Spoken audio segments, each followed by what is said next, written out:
If you are a fan of the Payday series, you already know that Payday 3 is just a couple of weeks away.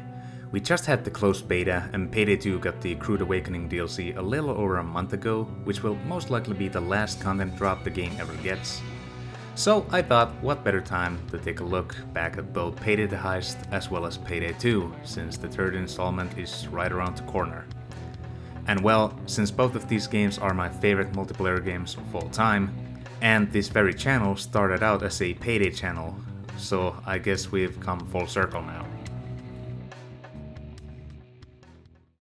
Payday the Heist came out in 2011 and Payday 2 came out 2 years later in 2013. Payday the Heist obviously has a lot less content compared to Payday 2, and all of the heists are also now playable on Payday 2, so you might think, well, why should I even play the first game? I still don't think this game should be overlooked, since this game has a lot of stuff that Payday 2 lacks. For example, character interactions. Okay, we got the vault to the left and the server room upstairs to the right. You gotta find the bag manager. Since the game only has 4 playable characters, that allows the heisters to have actual conversations during gameplay. We're on the clock, people! 1 minute! I got the drill and 1 can of thermite! Great. Now go and set up the drill at the gates. Someone pick up the extra thermite! 30 seconds! Payday 2 has a whopping 22 playable characters, and while all the characters are great, except for a few, the characters don't interact much during gameplay. It's things like these that are really unique that Payday 2 just lacks. Then there's the tone of the two games. Payday the Heist has a much more consistent tone. The game is a little bit more dark and more realistic for the most part. Payday 2 kinda switches between serious and goofy all the time, and I don't have a problem with Payday 2 being silly. In fact, I really love the silliness of Payday 2. It can just feel kind of out of place, going from this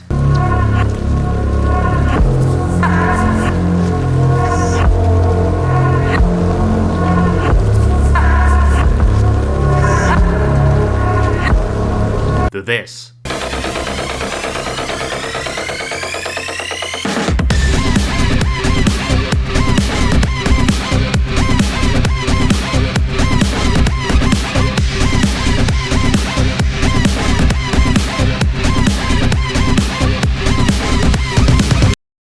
Keep listening.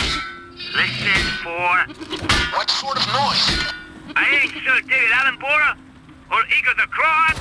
Just goat noises. Payday the Heist on release had 6 heists. First World Bank, Heat Street, Panic Room, Green Bridge, Diamond Heist, and Slaughterhouse. In the Wolfpack DLC you got 2 extra heists, Counterfeit, my personal favorite, and Undercover. No Mercy, aka the Left 4 Dead heist, was also added as a free update when Overkill did a collaboration with Valve.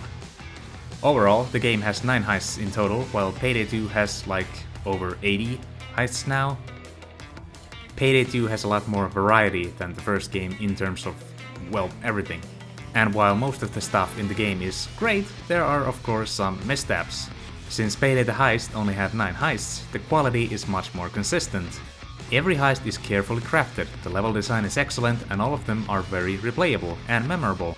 While in Payday 2, since the game used to receive new heists every couple of months, the quality can vary a lot. We have heists that are complete masterpieces like the Big Bank in Scarface Mansion, and then we also have heists that are complete dog water like Border Crossing, for example. The difficulty is another thing. I feel like The Heist is a much more difficult game than Payday 2. It feels like every single difficulty in this game serves an actual purpose. And the hardest difficulties, Overkill and Overkill 145 Plus, are extremely difficult. But they are really fun difficulties. And fair. Whereas in Payday 2, the Overkill difficulty is just the same thing as normal, and playing anything below is just a waste of time.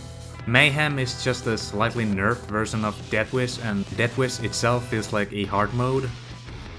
And then there's Death Sentence, where it feels like the devs just completely forgot what balance is. Most of the enemies one-shot you, enemies are bullet sponges, and the spawn rates are ridiculous. It just feels like you're being swarmed all the time. In Payday the Heist, the enemy HP as well as the spawn rate stayed the same across all the difficulties. In terms of soundtrack though, both games are brilliant.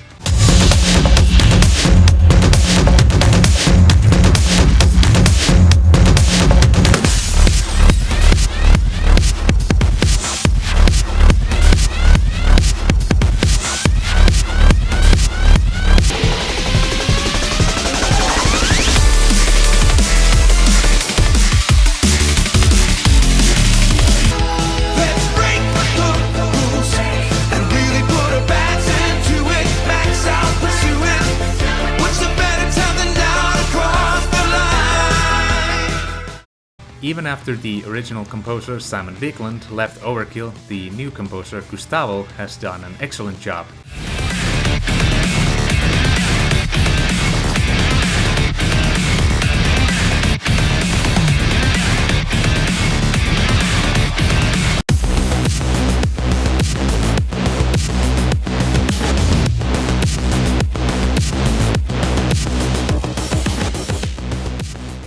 And I am so happy that he's coming back for Payday 3. Overall, I still prefer Payday 2 over Payday the Heist. Payday 2 has a lot going for it.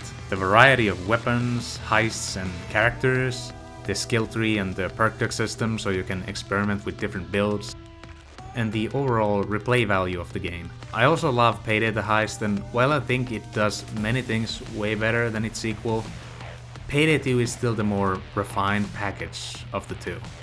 But I still love both of these games so much. They are my favorite multiplayer games of all time, and that's why I have been playing these games for well over a decade now. I played a bit of the Payday 3 closed beta, and the first impressions I got from that was that they have mixed Payday the Heist and Payday 2 together. And I couldn't be more happy, since that was exactly what I was looking for. Payday 3 felt great. It seemed as if almost everything had been improved. I am beyond excited for the game, and when the game eventually drops I will of course be making a video about it, so stay tuned for that. That's it for this video. If you like what you saw and you want to see more of content like this in the future, subscribe to the channel and drop a like. Have a great day.